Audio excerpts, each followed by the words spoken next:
Time for the hot sauce now, and as you can see, things are really heating up here in the studio. We have flame worker Eric Goldschmidt back from the Corning Museum of Glass. I have my safety goggles. I'm going to ask the studio audience right now for a round of applause. Do you like these ones better, ladies, or these ones?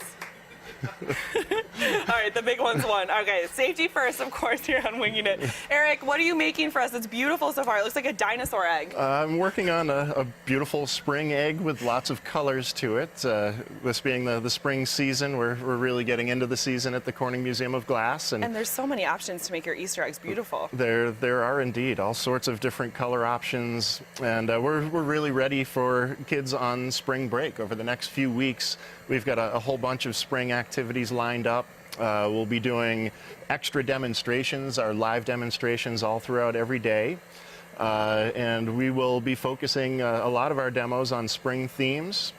We've got different gallery activities to really tie the kids' interests into our collections, so they have different objects to search for with spring themes.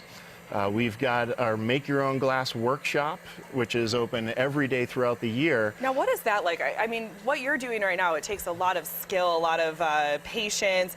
What is it like when you're making your own glass?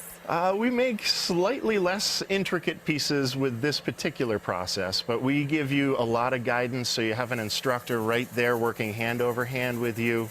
And this time of year, because it is the season, we're offering an option to make your own spring egg. It won't be through this same process, but you'll have the option to pick all sorts of different colors and patterning for your piece, and you get outstanding one-on-one instruction for that. And the colors you've chosen are really popping out. I mean, they're like neon. It's orange, pink, red. Will they be that bright when you're all done, or is it just because they're in front of the flame right now? Some of them will change a little bit. What we're seeing as really bright orange glows, they're not going to be so orange, but we'll have a nice sort of a spring green in there, some pinks, some purples, and a nice white background that really helps everything to pop. And for our viewers at home who aren't as close to the flame as you and I are, of course, tell them how hot it is. This flame right now is right around 4,000 Fahrenheit.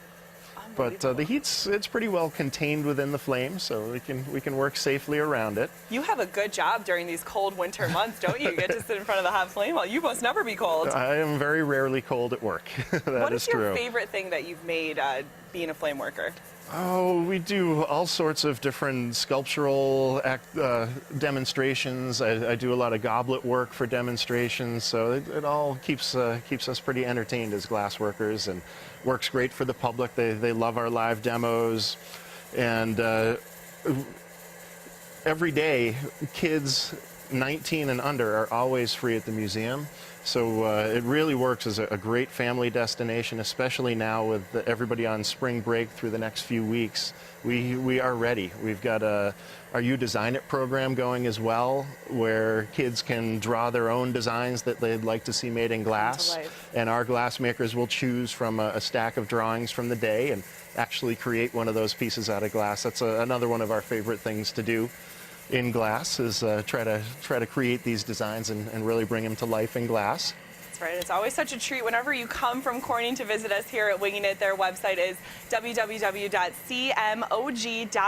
Don't worry, we will show you the finished product over here at the end of today's show. Thanks so much, Eric. I'm going to keep these glasses on too, because I think they're pretty cool. And we're back with flame worker Eric Goldschmidt of the Corning Museum of Glass, who kind of catch us up to speed as what's happened between the two segments. Well, I've sort of rounded out the shape a bit, got my colors worked in neatly.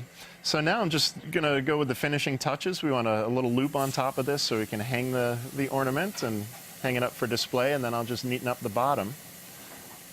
So we learned a little bit about how you can make your own glass pieces at the Corning Museum of Glass, but we didn't have a chance to talk about the museum itself. I've been there about 4 times, so for people that haven't had a chance to stop by, what are you going to learn? What are some of the exhibits like? We cover anything and everything that relates to glass, whether it be the history behind the material itself or the artistic history. We have an entire innovation center that covers all sorts of technological advances in glass or technological advances that have been made possible by glass. And when you're hearing glass, I feel like a lot of people are going to think it's something that my parents would call a hands in your pocket kind of place, but it's actually great for kids to sort of discover the history behind glass. It really is. We have a lot of hands-on activities that keep the kids busy. Our live demonstrations are always extremely popular with the kids. Make your own glass is very popular with the kids.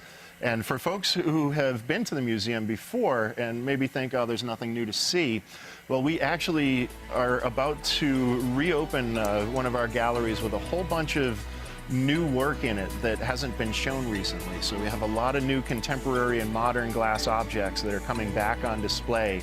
So people will find that very interesting. It's a nice new touch. We're about ready to head to break, so all we're going to do is take this egg right off of the glass stem, and it's done. Look at that.